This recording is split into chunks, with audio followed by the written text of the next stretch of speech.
এবার এখানে আমি পোস্তটা দিয়ে দিব, তারপরে হচ্ছে পোস্তটাকে দিয়ে দিচ্ছি, পোস্তটাকে দিয়ে দেবো। এবার মশলাটাকে ভাজা ভাজা করে নিতে হবে।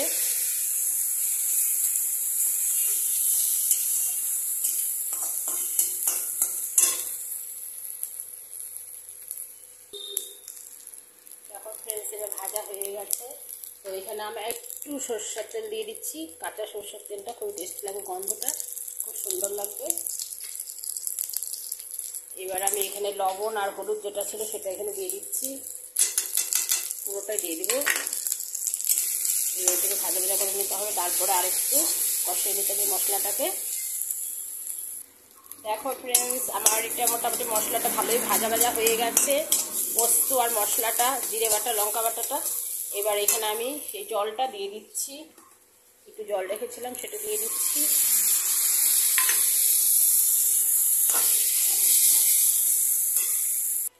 দেখো বন্ধুরা কতটা জলের পরিমাণ দিচ্ছি সেটা তোমরা দেখে নাও।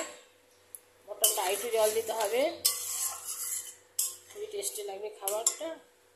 এখানে মাছটা রেডি আছে, তো আমি আরেকটু জল দিয়ে দিলাম, ঠিক আছে। আরেকটু পরিমাণ জল দিয়ে দেবে, গ্যাসটাকে বাড়িয়ে দিলাম, ভালো মতো এবার হয়ে যাক। তারপরে আমি মাছগুলোকে একে একে দিয়ে দেবো। এবার নামানোর আগে কিছুটা কাঁচা লঙ্কা দিয়ে দেবো, এবার কাঁচা লঙ্কাটা নামানোর আগে দিয়ে দেবো। এবার আমি মাছগুলোকে দিয়ে ঢেলে দিচ্ছি, একদম শর্টকাটে রান্না হয়ে যাবে পাবদা মাছের রেসিপি। সব দিয়ে দিয়েছি, এবার এটাকে ফুটতে হবে 10 থেকে 5 মিনিট। ফুটে গেলে আমার রান্না কমপ্লিট, পাবদা মাছের পোস্ত রেসিপি কমপ্লিট।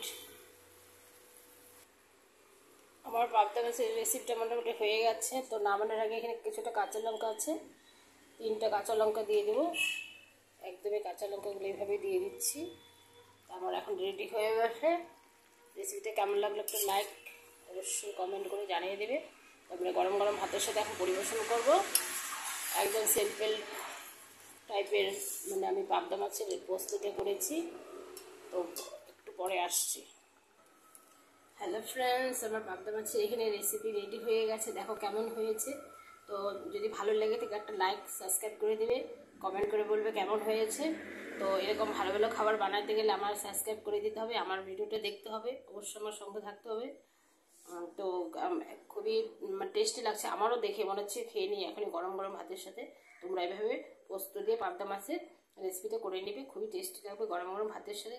দারুণ সুস্বাদু খাবার, খুব টেস্টি খাবার, মানে মাংসর থেকেও মানে খুবই ভালো লাগে। এরকম পোস্ত দিয়ে যদি রেসিপিটা বানানো যায়, একদম শর্টকাটেই রান্না হয়ে গেল। তুমি তো দেখলেই, তোমরা সবাই দেখবে আমার ভিডিওগুলো।